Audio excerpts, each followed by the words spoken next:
உங்களுக்கு கிடைப்பதற்கு வாய்ப்புகள் மிக மிக குறைவு. எனவே இருக்கும் வேலையிலேயே இருப்பது மீனராசி அன்பர்களுக்கு மிகச்சிறந்த வாய்ப்புகள் உண்டாக்கும்.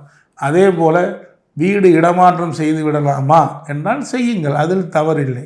ஆனால் சொந்த வாகனம், பழைய வாகனங்களை விட்டுவிட்டு புதிய வாகனம் வாங்குகிறேன் என்பவர்கள் புதிய வாகனத்தை அதிக கடன் கொடுத்து வாங்காதீர்கள். கடனை குறைவாக வாங்குவது மிகச்சிறப்பு.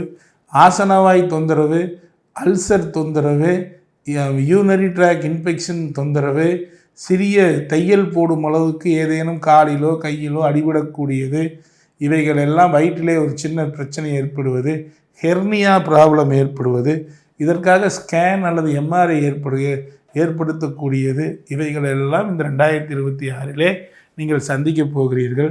புதிய பயணங்கள் கிடைக்கும், புதிய நண்பர்கள் கிடைப்பார்கள், புதிய வருமானத்திற்கான தொழில் ஒன்று உங்களுக்கு செட்டாக போகிறது. அதை பயன்படுத்தி கொள்ளுங்கள் நண்பர்களே. இந்த மீனராசிக்கு உரிய பரிகாரம், இரவில் உணவு தானமாக ஏதேனும் ஒரு அனாதை ஆசிரமத்திற்கோ அல்லது முதியோர் இல்லத்திற்கோ உணவை தானம் சனிக்கிழமை என்று இரவில் செய்யுங்கள். மிக பெரும் வாய்ப்புகள் உங்களுக்கு கட்டாயம் கிடைக்கும். உங்களுக்கு ஒரு அற்புதமான பரிகாரத்தை சொல்கிறேன், அற்புதமான பதிகத்தை சொல்கிறேன்.